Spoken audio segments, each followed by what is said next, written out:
مہاتما بدھ۔ اور جب پوچھا گیا کہ جسے پیشوا مانتے ہو وہ کیا تھا، کہاں سے آیا، کیا کر گیا، جواب کیا ہے بھائی ان کا؟ کہتے جی نیپال کے بادشاہ کا بیٹا تھا، شادی ہوئی محبت کی، ایک اس کا بیٹا ہوا، راستے میں اس نے کسی پہ ظلم ہوتا دیکھا، دل توڑ بیٹھا، جنگلوں میں نکل گیا، ایک درخت کے نیچے ساری زندگی گزار دی اور مر گیا، نہ بعد میں بیوی کا پتہ کیا نہ بیٹے کا پتہ کیا۔ اب میرا سوال ہے مسلمانوں، اب بات آئے گی آخر میں تمہارے اور میرے نبی پہ، میں بتاؤں گا کہ اس کا ماضی کیسے چمک رہا ہے، اور آج جو لوگ مجھے اور تمہیں اور پوری ملت اسلامیہ کو جوتے مار رہے ہیں اور ہم پہ غالب آئے ہوئے ہیں، اور جن کو انہوں نے اپنا امام پیشوا اپنا مقتدا مانا ہے، ان کی زندگی کے واقعات میں سے ان کے پاس کچھ بھی نہیں ہے، کچھ بھی نہیں ہے۔ اب مہاتما بدھ بھی فارغ ہو گیا، کیوں؟ کوئی پتہ نہیں تھی، وہ جنگل میں رہا، کیا پڑھتا تھا، کیا سناتا تھا، کیا تعلیمات تھی، کیسے توحید کی باتیں کرتا تھا۔ اب اس نے تو بیوی چھوڑ دی، اب اگر کوئی بیوی کے حقوق پورے کرے بدھ مت کے اندر رہ کر تو کہاں سے کرے؟ بیوی کو کیسے بیوی سمجھے؟ ماں کے ساتھ کیا سلوک کرے، باپ کے ساتھ کیا کرے، ماں چاچا کے ساتھ کیا کرے، برادری کے ساتھ کچھ نہیں سوائے اندھیرے کے۔ لیکن یاد رکھو ان کے پاس کچھ نہیں ہے، ہائے ہائے ہائے، لیکن پورے جاپان میں جھوٹ نہیں بولا جاتا، کسی کی غیبت نہیں کرتے، کسی کا حق نہیں کھاتے۔ جاپان والے اس وقت کائنات میں چائنا والے مثال بن گئے ہیں کہ انہوں نے اپنی قوم کو بنایا جھوٹ اور بدکاری سے پاک ہو کے بنایا، لیکن رہنمائی جسے انہوں نے رہنما مانا ہے اس کی کوئی بات ان کے پاس نہیں۔ آگے آئیے، یہودی ہے دوسرا مذہب، انہوں نے کہا جی موسیٰ ہمارا رہنما ہے، نبی تو ان کے اندر اور بھی بہت آئے، آپ نے میرے پیارے بھائی سے باتیں سنی ہو، میں نے یاد دہانی کے لیے عرض کرنا چاہتا ہوں۔ موسیٰ ٹھیک ہے جی، تمہارا موسیٰ نبی ہے، ٹھیک ہے، اب کیا ہوا؟ موسیٰ کو پیدا ہوا، فرعون کے گھر میں پرورش پائی، ایک بات سنت وجہ سے، اس کے ماننے والے اس وقت دنیا میں 1,80,00,000 ہیں جنہیں یہودی کہتے ہیں، اور جنہوں نے محمد کا کلمہ پڑھا ہے نا صلی اللہ علیہ وسلم، جن میں میں اور آپ بھی شامل ہیں، وہ اس وقت روئے زمین پہ 1,80,00,000,000 ہیں۔ یہودی اس کائنات میں ساری دنیا کا یہودی اکٹھا کیا جائے 1,80,00,000 ہیں، ہمارے کراچی کی آبادی اتنی ہو چکی ہے، اور محمد کے ماننے والے کتنے ہیں؟ 1,80,00,000,000۔ ایک یہودی کے مقابلے میں 100 مسلمان آتا ہے، 100 مسلمان۔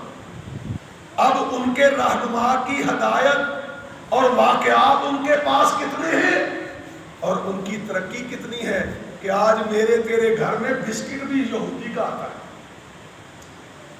دلیا بھی اس کا آتا ہے، آج برگر بھی میرا تیرا بیٹا ان کا کھاتا ہے، آج تیری میری گاڑی میں تیل بھی انہی کا ڈالا جاتا ہے، کوئی ٹوٹل سے ڈلوائے کوئی شیل سے ڈلوائے، تو کیا ہو گیا ہے ہمیں بھائی؟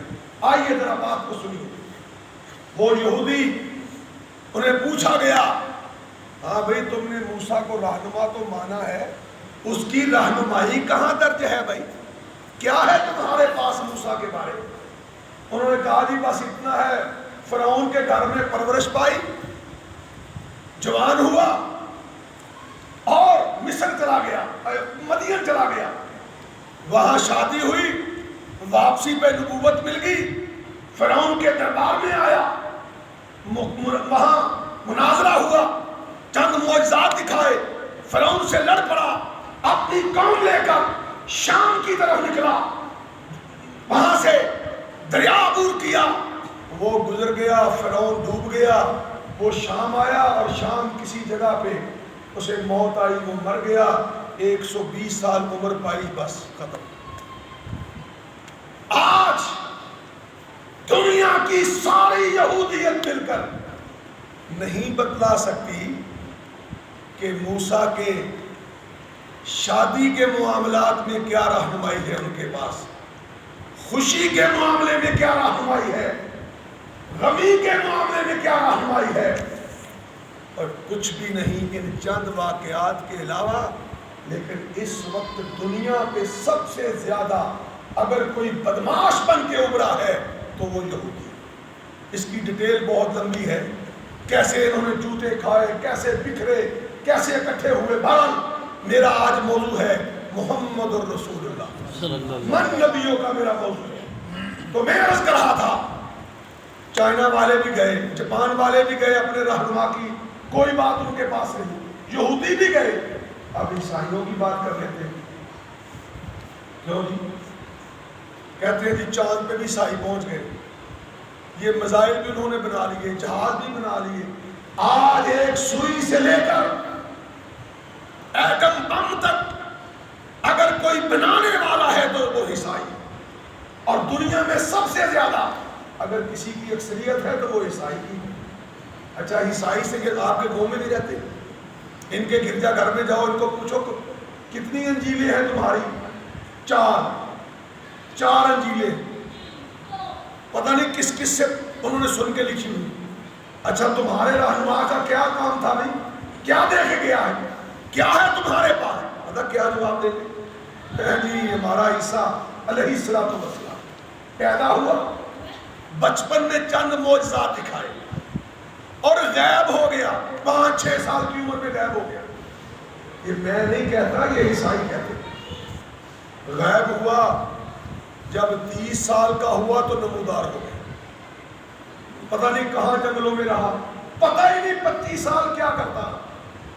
آیا یہودی لڑ پڑے، انہوں نے روم کے گورنر کی عدالت میں پیش کیا، اس نے سولی کی سزا دے دی، چند معجزات دکھائے 3 سالوں میں، اور سولی پہ لٹکایا گیا، ایک قبر میں دفنایا، 3 دن کے بعد اس کی لاش غائب تھی، بس ختم۔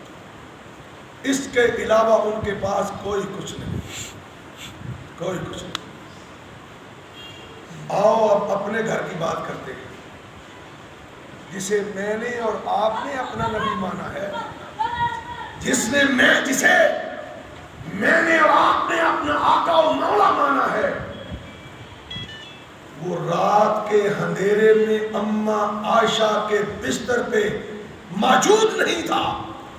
اماں جی فرماتی ہے کہ میں نے بستر ٹٹولا، مجھے خطرہ ہوا کہ میرا آقا کہاں ہے۔ فرماتی ہے میں نے جلدی سے چارپائی سے نیچے اتر کر زمین پہ ہاتھ پھیرا تو میں نے دیکھا، محسوس کیا کہ آقا سجدے میں پڑے ہوئے ہیں اور میرے ہاتھ آقا کے قدموں مبارکوں کے اوپر لگے ہوئے۔ 1450 سال آج ہونے والے ہیں۔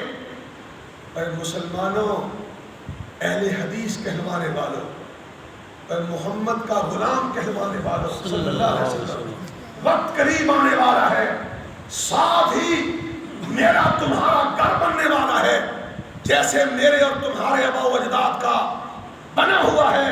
اس کے اندر اترنے کے بعد ایسا نبی جس کی رات کی عبادت بھی 1450 سال گزر جانے کے بعد آج بھی حدیث کی کتابوں میں اس طرح چمک رہی ہے جس طرح دن کا سورج چمک رہا ہے۔ اگر تم نے اس نبی کے طریقوں کو چھوڑ دیا، اگر تم نے اس نبی کی ہدایت کو چھوڑ دیا، اگر تم نے اس نبی کے سونے اور جاگنے کو چھوڑ دیا، اگر تم نے اس نبی کے لینے اور دینے کو چھوڑ دیا، اگر تم نے اس نبی کا عقیدہ چھوڑ دیا، اگر تم نے اس نبی کی تجارت چھوڑ دی، اگر تم نے اس نبی کی تعلیمات چھوڑ دی، تو من نبیوں کا جواب نہیں آئے گا۔ یہ کیسے ہو سکتا ہے بھائی؟ کہ آپ میری بات بھی نہ مانیں اور کہیں ہم اس کے ہیں؟ نہیں ہو سکتا۔ آئیے میں اب آخری حصہ بیان کرنے والا ہوں کہ لوگوں، میرے بزرگوں، میرے عزیزوں، آؤ، جو رب نے تمہیں نبی دیا ہے وہ خاتم النبیین بن گیا ہے۔ اللہ نے نہ عیسیٰ کی سیرت کو محفوظ کیا، سننا بات پتہ کی ہے، اور میں اللہ سے دعا کرتا ہوں اللہ مرتے دم تک اس میری بات کو میرے دل پہ بھی ثبت کر دے اور تمہارے سینوں پہ بھی لکھ دے۔ کیا کہنے لگا ہوں؟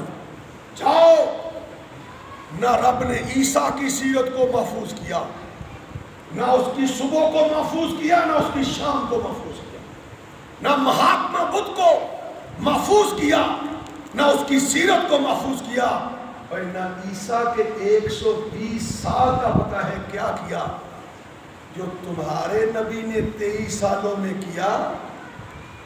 اللہ نے اس کا ایک ایک حرف بھی محفوظ کیا، محفوظ کیا۔ امام ترمذی پوچھیں میرے اس بھائی سے، جامعہ ترمذی لکھنے والے امام ترمذی 279 ہجری میں اس دنیا سے کوچ کر گئے، انہوں نے شمائل ترمذی کے اندر، یاد کر لینا سبق، یہ سارا دن بیٹھ کے چوکوں میں آپ جو باتیں کرتے ہیں، مرنے کے بعد ان باتوں سے تمہارا واسطہ ٹوٹ جائے گا، ٹوٹ جائے گا۔ کعبہ کے رب کی قسم ہے، اگر تمہارے ساتھ جائے گا یا رب کا قرآن جائے گا یا محمد کا فرمان جائے گا صلی اللہ علیہ وسلم۔ اور جس کے پاس دعویٰ ہے کہ میں اہل حدیث ہوں، میں اہل سنت ہوں، میں قرآن اور نبی کی بات کے سوا کسی کو دین نہیں مانتا، میرا ایمان ہے، میرا یقین ہے کہ اگر اسے سوال کا جواب نہ آیا تو اس سے بڑا بدبخت کوئی ہو ہی نہیں سکتا۔ کیوں ہو؟ آئیے، آپ کا اور میرا آقا 11 ہجری کو اس دنیا سے چلا گیا، 11 ہجری، آج 1442-43 سال ہونے والے گئے۔ اللہ نے ایسے انداز اپنائے کہ جس نے جو دیکھا اللہ نے اس کے دماغ پہ اسے ثبت کر دیا کہ اسے بھولنے نہیں دیا۔ کیوں؟ کہ قیامت کے بعد کوئی شخص میری عدالت میں آ کے یہ نہ کہے کہ اللہ مجھے تو نماز پڑھنے کا پتہ ہی نہیں چلا کہ کیسے پڑھنی ہے، مجھے تو ملا ہی نہیں، مجھے تو رات سوتے وقت پتہ ہی نہیں چلا کیسے سونا ہے۔ میں کہہ رہا تھا امام ترمذی، سب کہو رحمت اللہ علیہ، اللہ اکبر، انہوں نے شمائل ترمذی میں 53 باب یعنی 50 اور 3 باب باندھے۔ کس چیز کے بھائی؟ پتہ کس چیز کے؟ فرمایا آقا کے دانتوں کا بیان، آقا کے رخساروں کا بیان، آقا کے بالوں کا بیان، ہائے ہائے ہائے، آقا کے سفید بالوں کا بیان، آقا کی مسکراہٹ کا بیان، آقا کی رات کی باتوں کا بیان، آقا کی دن کی روشنی کے اندر کی باتوں کا بیان، ایک ایک چیز کو باب مان کے بیان کیا۔ کس لیے؟ کہ مسلمان اپنی مرضی سے زندہ نہ رہنا، اب اس کے آ جانے کے بعد اس کی ہدایات کے مطابق زندہ رہنا۔ تو نے مسکرانا ہے تو کس طرح جیسے محمد مسکراتا صلی اللہ علیہ وسلم۔ تو نے بال رکھنے سجانے ہیں، تو نے داڑھی رکھنی ہے، تو نے لباس پہننا ہے، تو نے چلنا ہے، تو نے بیٹھنا ہے، تو نے رات کو سونا ہے، تو نے صبح اٹھنا ہے، تو نے کیا کرنا ہے، ساری تعلیمات امام ترمذی نے 53 باب کے اندر شمائل ترمذی میں بیان کی۔ اور آگے پتہ کیا کیا ہے؟ باب باندھا ہے، فرض کرو آقا کے رخساروں کا بیان، آقا کے بالوں کا بیان، یہ باب ہے۔ اس باب کے اندر اتنے واقعات کہ فلاں دن اس طرح چیز بنایا تھا، فلاں دن اس طرح بال رکھے تھے، اور ہمارا ایمان ہے کہ اللہ نے تو میرے نبی کا وہ وقت بھی حدیث کی کتابوں میں محفوظ کروا دیا جتنے وقت آقا نے اپنی زبان کو حرکت ہی نہیں دی ہے، اور باتیں تو محفوظ ہیں ہی ہیں کہ کیا کہا، شام کو کیا کہا، دن کو کیا کہا، رات کو کیا کہا، جمعے والے دن کیا کہا، عصر کے وقت کیا کہا، مغرب کے وقت کیا کہا، عصر کے وقت کیا کہا، فجر کے وقت کیا کہا، ظہر کے وقت کیا کہا، یہ تو محفوظ ہے۔ عید کیسے پڑھائی، جنازہ کیسے پڑھایا، نکاح کیسے پڑھایا، بیوی سے سلوک کیسے کیا، بیٹے سے سلوک کیسے کیا، بیٹی کو کیا درس دیا، علی کو کیا درس دیا، ابو بکر کو کیا سمجھایا، عمر کو کیا کہا، عثمان کو کیا کہا، بدر والوں کو کیا کہا، احد والوں کو کیا کہا، خندق والوں کو کیا کہا۔ اور یہ تو باب ہے، اس کے اندر امام نے ورقوں کے ورقے بھر دیے، واقعات درج کر دیے۔ اتنا بڑا مبارک نبی، اتنا بڑا روشن نبی کہ اس نے فرمایا کل، عرش والا کہتا ہے کل ان کنتم تحبون اللہ فاتبعونی یحببکم اللہ۔ آج میرا دل کیا ہے کہ اس مسجد والے میرے سے پیار کرنا شروع کر، میرا ارادہ، میرا شوق ہو، آپ کا شوق ہوگا فلاں آدمی یار مجھ سے پیار کرے۔ اللہ کیا کہتا ہے کہ اگر تم مجھ سے پیار کرتے ہو، اگر تم مجھ سے پیار کرتے ہو تو مدینے والے کے قدم کے پیچھے قدم رکھو، میں تم سے پیار کرنا شروع کروں۔ شرط ایک ہے، کیوں؟ اتباع کرو، پیروی کرو، خوشی کے ساتھ، دل جمی کے ساتھ۔ اگر باپ بن کے زندہ رہنا ہے نا، یاد رکھنا، آخری باتیں سن لو، تو آمنہ تو فاطمہ کے بابا کی پیروی کرو۔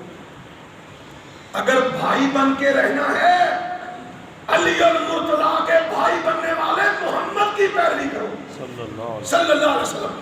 اگر اس مصلی پہ امام بن کے رہنا ہے تو مسجد نبوی کے اندر ابو بکر و عمر و عثمان و علی کو امامت کرنے والے رسول ہاشمی کی پیروی کرو۔ سبحان اللہ۔ اگر منبر پہ خطیب بن کے مرنا ہے تو مسجد نبوی کے منبر پہ کھڑے ہو کر واعظ و نصیحت کرنے والے رسول ہاشمی کی اتباع کرو۔ اگر جرنیل بن کے رہنا ہے تو بدر و حنین کے سپاہ سالار کی پیروی کرو۔ اگر تاجر بن کے رہنا ہے تو ختیجہ کے مال سے تجارت کرنے والے محمد کریم کی زندگی کی اتباع کرو، کسی کام میں بھی جانا ہے۔ اللہ اکبر۔ امام مالک رحمت اللہ علیہ تشریف فرما ہے مسجد نبی میں، ایک آدمی نے آ کر کہا، کہنے لگا امام مجھے وضو کا طریقہ سکھائیے، مجھے وضو کا۔ آج میں اور آپ بھی مسجد میں آتے، کبھی امام سے پوچھا ہے بتلاؤ کہ امام صاحب ہمیں یہ مسئلہ درپیش ہے، کہیں قیامت کو مارے نہیں جائیں، قرآن و سنت کی روشنی میں بتلا دیجئے۔ سمعنا و اطعنا۔ کیوں؟ جہاں رب کے دین کی بات آئے گی، کعبہ کے رب کی قسم اپنی جان دے دیں گے۔ یہ ایمان ہونا چاہیے، یہ یقین ہونا چاہیے۔ اس طرح کی یقینی کے ساتھ اس دنیا کا ایک سانس بھی لوگے تو اللہ اس کے بدلے جنتوں کے وارث بنا دے گا۔ اور اگر تم اپنی اور میں اپنی مرضی کریں گے تو پھر یاد رکھو، آج یہودیوں سے جوتے بھی اسی لیے پڑ رہے ہیں، عیسائیوں سے جوتے بھی اسی لیے پڑ رہے ہیں، اور چائنا کی طرف بھی آج 60 لاکھ فوج ہے ملت اسلامیہ کی، 57 ملک ہیں اس پوری زمین پہ مسلمانوں کے۔ کوئی کہتا ہے مجھے امریکہ بچائے گا، کوئی کہتا ہے چائنا بچائے گا، کوئی کہتا ہے مجھے اسرائیل بچائے گا۔ اور جو محمد کے غلام تھے وہ اپنے جوتے کی نوک پہ کیسر و کسریٰ کو رکھ کے کہتے تھے اٹھو، یا مسلمان ہو جاؤ یا ہمارے ساتھ لڑنے کے لیے تیار ہو جاؤ۔ انہوں نے پوچھا وجہ کیا ہے؟ وہ تمہیں کیا ہو گیا ہے؟ وہ عرب کے بدووں کیا ہو گیا ہے؟ انہوں نے کیا کہا؟ انہوں نے کہا ہمارا جینا بھی اب محمد جیسا، ہمارا مرنا بھی محمد جیسا صلی اللہ علیہ وسلم۔ تو میں کہہ رہا تھا کہ امام مالک سے ایک شخص نے سوال کیا کہ مسجد نبوی میں، کہنے لگا امام مجھے وضو کا طریقہ سکھائیے۔ سننا بات، یہ بات پہلے کنفرم کر لو میں بات ختم کرنے والا ہوں کہ جو میرے اور تمہارے آقا کی سیرت کو، آقا کی حدیث کو، آقا کی صبح و شام کو، آقا کے دین کو، آقا کی گفتگو کو، آقا کے لین دین کو اللہ نے قیامت تک کے لیے محفوظ کیا ہے، وہ کسی اور کو محفوظ کیا ہی نہیں۔ اچھا بھائی، اگر کسی اور کو کیا ہی نہیں اور ہم اسے لینا پسند نہیں کرتے تو پھر ہمارا ذرا سوچنا، نعوذ باللہ، اللہ سے معافی مانگ کے کہتا ہوں، پھر ہمارا ہمارے رب سے ٹکراؤ ہوتا ہے کہ نہیں ہوتا بھائی؟ یہ سانسیں اسی کی، یہ آسمان اسی کا، یہ زمین اسی کی، میں اور آپ اسی کی امانت، یہ بچے اسی کی امانت، تیرا میرا سانس اسی کے حکم پہ چلے، سورج چڑھے تو اسی کے حکم پہ، رات پڑے تو اسی کے حکم پہ، میں اور تم اگر زندگی گزارے تو اسی کی توفیق سے گزارے، اور مرضی اپنی کرے۔ میں نہیں مانتے تو چھٹو جی کیڑی گل کرتے، مولوی تو گلا کر دیں، مولوی کی کیا اوقات ہے؟ سنو، خدا کی قسم، مولوی تو آپ بخشے جائیں تو بڑی بات ہے، لیکن تمہارے اوپر حجت مولوی نہیں، تمہارے لیے وہ حجت ہے جسے رب نے قیامت تک کے لیے محفوظ کیا ہوا ہے، وہ ہے محمد الرسول اللہ صلی اللہ علیہ وسلم کا طریقہ۔ امام صاحب کے سوال ہوا، امام وضو کا طریقہ بتلائیے، کہنے لگے سوال ٹھیک کرو بھائی۔ اب امام مالک اپنے سوال کرنے والے کو کہہ رہے ہیں کہ سوال ٹھیک کر بھائی۔ اس نے پھر کہا، امام صاحب سوال تو یہی ہے کہ مجھے وضو کا طریقہ سکھاؤ۔ کہنے لگے نہیں، سوال غلط ہے، پھر ٹھیک کر۔ اس نے تیسری بار کہنے کے بعد کہا، امام اگر میرا سوال کرنے کا انداز ٹھیک نہیں تو تو بتا دے سوال کرنا کیسے ہے، میں تو یہی کہتا ہوں مجھے وضو کا طریقہ سکھاؤ۔ اتنے غیرت مند امام تھے۔ آج اس چارچک کی مسجد میں 1250 سال 93 ہجری کو جانے والے، پیدا ہونے والے امام کا اگر تذکرہ ہو رہا ہے تو وہ بھی ہماری طرح انسان ہی تھا، وہ بھی ہماری طرح ہی کھاتا تھا، وہ بھی ہماری طرح دیکھتا تھا، اس کا قد قامت بھی ہماری طرح تھا، ناک آنکھیں ہماری طرح کی تھی، مگر اس کا تذکرہ اگر ختم نہیں ہوا نا تو محمد سے وابستگی کی وجہ سے ختم نہیں صلی اللہ علیہ وسلم۔ اب ضروری نہیں کہ میں اور آپ سارے امام مالک ہی بنے، نہیں، تڑپ جاؤ، اس آقا کی زندگی کو ڈھونڈو جتنی اس دنیا میں لیلھا کنہارھا، کائنات کے امام نے فرمایا تھا کہ میں وہ تمہیں دین دے کے جا رہا ہوں اور جس کی راتیں بھی دن کی طرح چمکتی، کوئی اندھیرا نہیں۔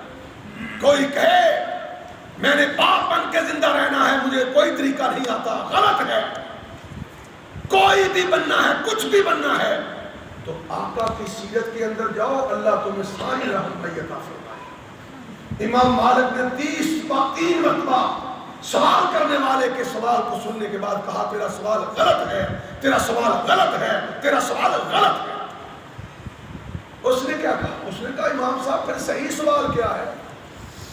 امام کہنے لگا، یہ کہہ کہ مالک مجھے محمد والا وضو سکھا دے۔ ہائے ہائے، مجھے محمد والا، جہاں ثابت ہوا نہ کسی محدث کی چلتی ہے، نہ کسی فقیہ کی چلتی ہے، نہ کسی لمبردار کی چلتی ہے، نہ کسی سرکار کی چلتی ہے، نہ کسی پھٹی وردی والے کی چلتی ہے، نہ کسی سیاستدان کی چلے گی، اور نہ کسی امام کی چلے گی، نہ بغداد والے کی، نہ کوفے والے کی، نہ اجمیر والے کی، نہ بصرہ والے کی، چلے گی قیامت تک تو محمد الرسول اللہ صلی اللہ علیہ وسلم۔ فرمایا تیرا سوال غلط ہے۔ آخری واقعہ سنیے، اللہ سے دعا کرتے ہیں اللہ ہم سب کو دعا فرمائے کہ لوگوں، میرے بزرگوں، میرے بھائیوں، میرے دوستوں، جنہوں نے محمد کو پایا نا صلی اللہ علیہ وسلم، انہوں نے اپنی نگاہ کو اٹھا کے دنیا کی کسی چیز کی طرف دیکھنا بھی گوارا نہیں کیا۔ میں اس سے پہلے امام بخاری کا ذکر کر دوں، امام بخاری رحمت اللہ علیہ کہاں بخارا پیدا ہوا، 10 سال کا بچہ، نبینا ہے. ماں نے کہا اللہ اگر میرے پترو نظر اکھاں دمے گا تو میں تیرے نبی دا غلام وہ دے دین لی وقف کر دیا. 10 سال کی عمر میں پڑھنا شروع کیا، 62 سال کی عمر میں قبر میں چلا گیا. 52 سال اتنے بڑے رئیس کا بیٹا، 52 سال دنیا کی خاک چھان ماری. اور کہتے ہیں کئی وقت آئے میرے پاس کھانے کو کچھ نہیں تھا، میں پتے کھا کے گزارا کر لیتا تھا، مگر فیصلہ کر لیا کہ اے بخاری تجھے مرنا گوارا ہونا چاہیے، لیکن محمد کی باتوں کو ایک جلد میں محفوظ کر کے جاؤں گا. سب کچھ برداشت کیا. 6 لاکھ حدیثیں اس شخص نے اکٹھی کر کے اس میں سے چند ہزار حدیثوں کو ایک کتاب میں لایا. اور پھر کیا کہا کہ قیامت کا دن ہوگا، بخاری کو یقین ہے یہ کتاب میرے اور میرے رب کے درمیان حجت بن جائے، حجت بن جائے. اور اس نے کیا لکھتے ہیں، کہتے ہیں لوگوں رسول اللہ کا نام لینا ہی کافی نہیں، اس کی بات ماننا بھی ضروری ہے. اور کیا انداز اختیار کیا امام بخاری نے، فرمایا جب میں نے پڑھا، جب میرے کانوں نے سنا کہ میرے نبی نے کبھی زندگی میں غیبت نہیں کی، کہتے ہیں مرنے کا وقت آ گیا ہے، بخاری نے آج تک کسی کی غیبت نہیں کی ہے کیونکہ پڑھ لیا. اور کیا فرمایا، کہا شاگردو سن لو میری بات، مجھے قیامت کے دن اللہ اور کسی چیز میں تو سوال کر سکتا ہے، غیبت کے بارے میں سوال نہیں کر سکتا. یہ عمل تھا، یہ یقین تھا کہ نبی جسے محمد مل جائے اسے دنیا کی کسی اور چیز کی پرواہ نہیں. آؤ اس کے طریقے پہ چلو، آؤ اسے اختیار کرو، آؤ ڈھونڈو، اپنے گھروں میں سیرت رسول کی کتابیں رکھو، پڑھو کہ 40 سال سے پہلے کیسا تھا، 40 سال کے بعد کیسا تھا، اور اس نے کیا سکھایا ہے، وہ کیسے مسکراتا تھا، کیسے کھاتا تھا، کس چیز کو پسند کرتا تھا، کیسی نماز پڑھتا تھا، کیسا روزہ رکھتا تھا، کیسا حج کرتا تھا، کیسا عمرہ کرتا تھا، کیسی امامت کراتا تھا، کیسی نمازیں پڑھاتا تھا، کیسے سچ بولتا تھا، کیسے گناہوں سے پاک رہتا تھا، کیسے تجارت کرتا تھا، کیسا باپ تھا، کیسا بھائی تھا، کیسا خامد تھا، کیسا دوست تھا، کیسا امام تھا، کیسا مجاہد تھا. اور جو بھی ڈھونڈو گے ابھی ورقہ ایسے ہی کرو گے، تمہیں چاند سے بھی زیادہ روشن اس کے واقعات مل جائیں گے. ہائے ہائے، حضرت زید صاحب کہو رضی اللہ عنہ، چھوٹا سا بچہ ہے، اغوا ہو گیا. آخری بات سنو، اغوا ہو گیا، اغوا ہوا، بکا، بکتا بکتا بکتا غلام بنتا بنتا اماں خدیجہ نے خرید لیا رضی اللہ تعالیٰ عنہ. اماں جی نے خریدا رضی اللہ تعالیٰ عنہ، آقا علیہ الصلوۃ والسلام کو گفٹ کر دیا، گفٹ کر دیا. آقا نے لے لیا، ابھی بچپن ہی تھا حضرت زید کا، اسے آپ نے منہ بولا بیٹا بنایا. اللہ اکبر. آپ بیت اللہ میں تشریف فرما ہے. آج میں اور آپ 70 سال کے ہو گئے ہیں، ابھی بھی اندر جذبہ نہیں اٹھ رہا کہ اللہ محمد کے کھاتے ڈال دیں صلی اللہ. کوئی کسی کو ہوش نہیں، وہ مل جائے، وہ مل جائے، وہ مل جائے. جاؤ ساری دنیا کے بادشاہ بن جاؤ، ساری دنیا کی جائیداد کے مالک بن جاؤ. جب قبر میں اترو گے تمہارا سب کچھ ختم ہو جائے گا. اگر تار جڑے گی، اگر جنت کی کھڑکی کھلے گی، اگر آسمانوں سے فرشتے تمہیں استقبال کریے ارجعی الی ربک راضیۃ مرضیہ کہیں گے، تو اسی وقت کہیں گے جب میں نے اور تم نے سانسیں محمد جیسی لی صلی اللہ علیہ وسلم. طریقہ اس کا اختیار کیا ہوگا. حضرت زید، اس کے والدین، اس کے ورثاء آئے آقا کے پاس. مکی دور تھا، ابو جہل بھی دشمن، ابو لہب بھی دشمن، عتبہ شیبہ سارے دشمن. انہوں نے پتہ کیا کہ یہ بچہ ڈھونڈتے پھرتے ہیں، اور بچہ لوگ محمد کے پاس ہے صلی اللہ علیہ وسلم۔ انہوں نے بھی مکی تھے نا، شرارتیں کی، گرمایا، بڑکایا، وہ آئے مکے بیت اللہ میں، اور محمد صلی اللہ علیہ وسلم